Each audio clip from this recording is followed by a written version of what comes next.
Alright guys, today we have a pretty crazy video. A lot of firsts in today's video, like this is the first Travis Scott sneaker I've ever managed to get my hands on. The most expensive sneaker that I've ever had as well. And it's also the first triple collaboration sneaker I've ever had my hands on. So we're in for a wild ride today. So yes, today is going to be a good one. So let's just jump straight into it. Let me show you the pair of sneakers I have for you guys today. And of course that is the Jordan 1 Travis Scott Fragment Low.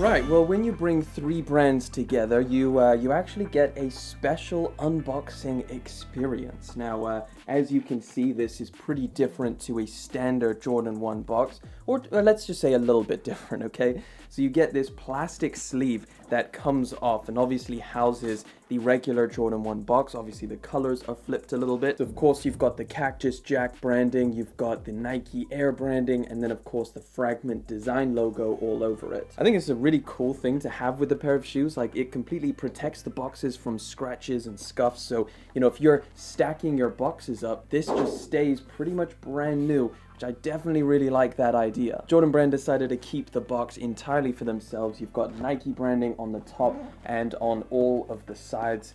So yeah, there's no Fragment, there's no Travis Scott on the actual box itself. Take a look at the size tag before I pop the top off, and let me show you what's inside. Inside you're met with some pink Travis Scott Fragment and of course Nike branded paper. But once you peel back the special branded paper, you get today's pair of crispy, clean, insane sneakers, and of course that is the Jordan 1 Fragment Travis Scott Low.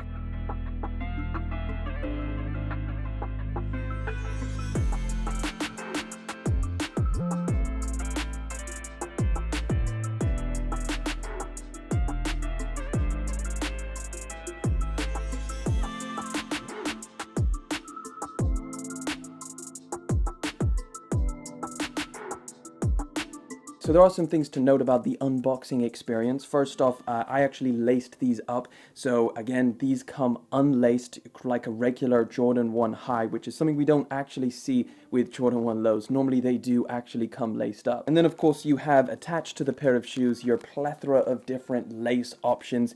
We've got a pink, we've got a black, and we've got a blue. And then of course on the actual shoes themselves, you get a really nice sail color. And sail color on these is really nice, but of course we'll get into that in just a minute.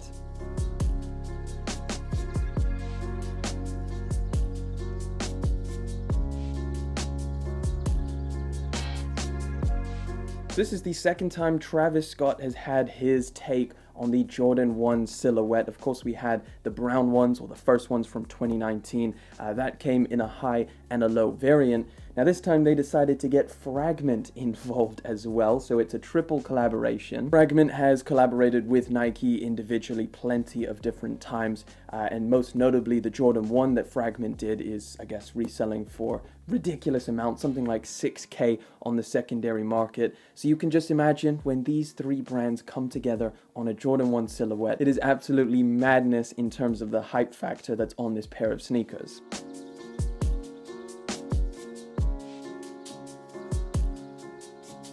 So is this something you should be considering buying? Is this a pair of shoes that, I guess, quote unquote, is it worth it? Is it an actually good pair of shoes? Well, we're definitely going to get into that today. But before we get into everything this pair of shoes is made out of, let me give you some specifics on the actual release of these. So these release tomorrow on Friday the 13th. I don't know how that's going to do for your luck when you actually enter the draw. Hopefully you guys have entered as many raffles as possible.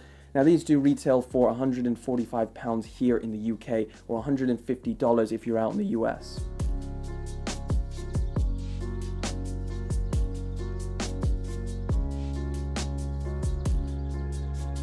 And leading up to the release of these, a lot of people were saying that they preferred this low version to the actual high top version. I think that has a lot to do with this color blocking being a little bit more traditional Jordan 1 color blocking, and those highs being a little bit different to what we're used to seeing. So on this low top version, you've got the black leather that surrounds the toe box, acting as the mud guard that moves up towards the eye stays and around the back towards that back tab. Now you also do have it on the medial side with the Nike swoosh being also that black leather. There's white leather on the toe box as well as the medial and lateral sides. And then of course it finishes off with that really nice blue that you find towards the back of the sneaker, the sock liner and the outsole.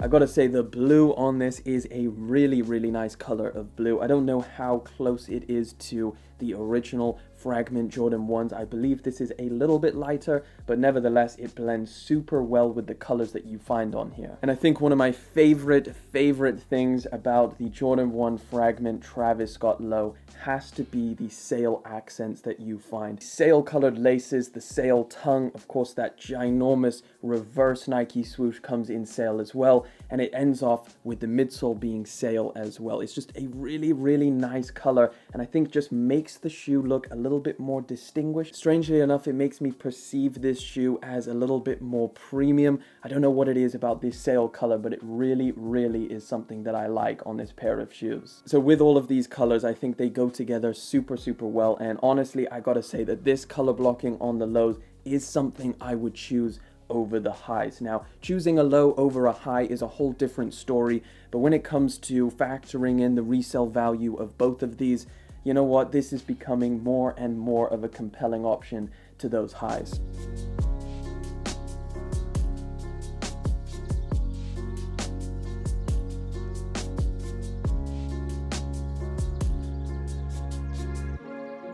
So you're buying a pair of triple collaboration sneakers, so of course there are plenty of different details that showcase Fragment and of course Travis Scott as well. So let's start at the back, and of course this is probably one of the most notable details that you have on the pair of shoes itself. So if you take a look at the heel tab at the top, on the right pair you have the Jordan Wings logo, of course like a regular pair of Jordan 1 lows. That is all embroidered in white stitching, and on the left pair you have the Cactus Jack logo, which I think looks pretty good. The left pair having the Travis Scott, I guess, smiley face, or yeah, I guess it is a smiley face. And then of course the Fragment double lightning logo is on the right pair. The right shoe has a tongue tag which is kind of hidden off to the side of the pair of shoes, and that of course has the Cactus Jack logo in red stitching, and then over on the left pair you have the Fragment branding, and that is just in plain old white stitching. Now on the medial side of both shoes you have some really cool, kind of really subtle branding from both Travis Scott and Fragment. Of course Fragment had to add their production text, which of course is always on the midsole of their sneakers. And then of course you have the little Cactus Jack logo over that medial swoosh. Now it's so subtle you can hardly see it, but it is there, and it's kind of in almost like a white paint. And when we talk about the leather quality that you're getting on here, is it anything special? No, it's not anything special by any means. In fact, this is probably just about the average leather quality that you would find on any regular pair of Jordan 1s. It feels very similar to the Mochas. If you have the Jordan 1 Mochas, it feels similar to any previous Jordan 1 sneaker. You know the leather quality, you know how it feels. This one is okay. When you see the press test, it's nothing outstanding by any means. Is this a dope pair of shoes? 100%. Do I really like it? 100%. Is it worth your money? You're gonna have to ask yourself that, and I would love to know what you say down in the comment section. So let me know down there what you think about the Jordan 1 Fragment Travis Scott. Is this something that you would spend that money on, or is it something you're just gonna sit back and you'll appreciate from afar? Let me know down there, and of course, thank you so much for coming through. Thank you for hanging out for yet again another video. Thank you for liking, commenting, and of course subscribing. I'll catch you guys in the next one, but until then.